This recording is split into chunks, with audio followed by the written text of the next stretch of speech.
on this wonderful little trip around the harbour. Now this is the 45-minute cruise, but we will be making one short stop at the Charlestown Naval Yard. And there, if you want to, you can get off and you can visit the museum, the USS Constitution and the USS Castlejón. But be warned, it's a very short stop, which means that if you do get off the boat, you'll have to stay off for at least an hour. There will be a boat along to collect you on the hour, every hour, up to and including 5 o'clock. But if you do get off, you'll have to stay off for at least an hour. Now, does everyone understand this? Yes? Yep. Everybody down here? Good stuff. Now, before we go anywhere, just a few safety announcements. This is a Coast Guard registered vessel, which means there are life jackets on board for everyone. They're located in various marked locations throughout the vessel. Also, in the unlikely event of an emergency, always listen to the instructions of the captain and the crew. Very important. Always listen to the instructions of the captain and the crew. There's no running on board, absolutely no running. Remember, you're on a boat, you're not going to get very far. There's no smoking on board, and that includes e-cigarettes. If you're using the stairs, try and keep to the right. If you're standing up on top, make sure you have a handrail to hold on to. If you need to go pee-pee, the bathrooms are down in the first deck at the back of the boat, the stern of the boat, and also down there at the first deck at the front of the boat is the snack bar, which is also a fully stocked bar. So if you need anything,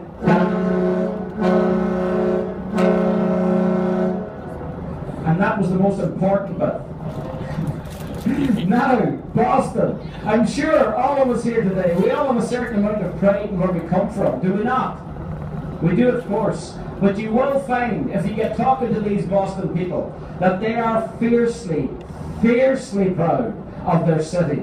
And every right they have to be, because not only did they build their city, they also built the land the city stands on. 75% of the city of Boston sits on man-made land. That's 3/4 of the city sitting on man-made land.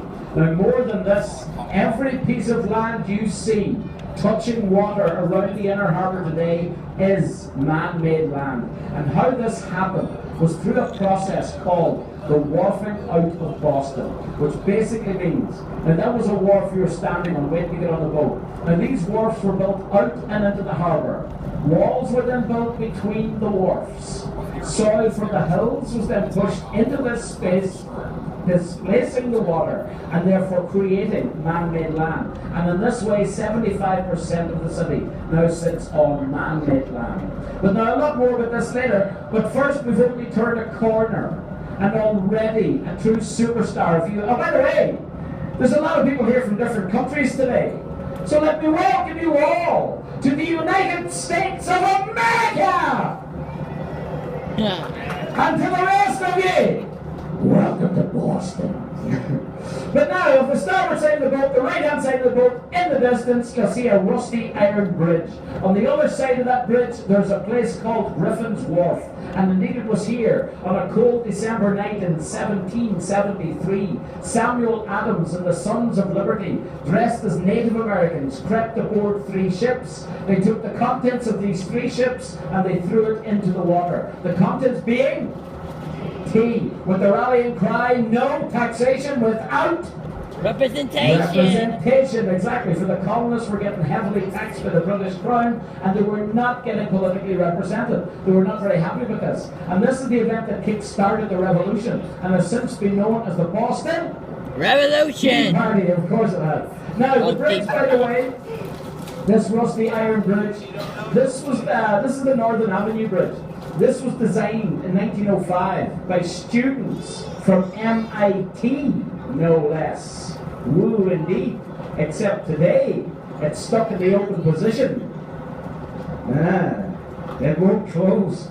And more than that, the US Coast Guard has now told us it's structurally unsound. It'll have to come down. But to take that bridge down, it's going to cost $15 million. Yeah, just to get it down. I have a cousin who could do it for a fraction of that. with a hammer and a saw. Now, to the left of the bridge, you see that brown building with the sweeping glass facade. That's the Joseph Copley Federal Courthouse. Now, everything to the left of the bridge now is the starboard side. If you're inside, this is on the right-hand side of the boat. This is all South Boston, the famous Southie. Now, the thing about South Boston is it all sits on man-made land.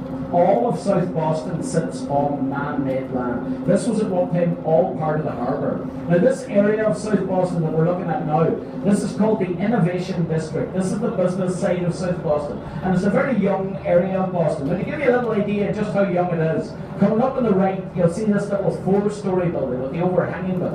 This is the ICA, or Institute of Contemporary Art. And up until just over 4 years ago, that was the tallest building in this area. So that'll give you some idea how young this area is. So I'm trying to get it into your heads just how quickly the landscape here is transforming. And you can still, to the left of the ICA, see all the construction that's going on here?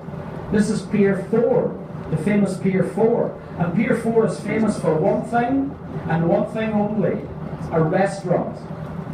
Anthony's Pier 4 restaurant. Now, when this restaurant was here, the reason for its fame, when this restaurant was here, this restaurant made more money than any other restaurant in the United States. Yeah. Now, how did it do that?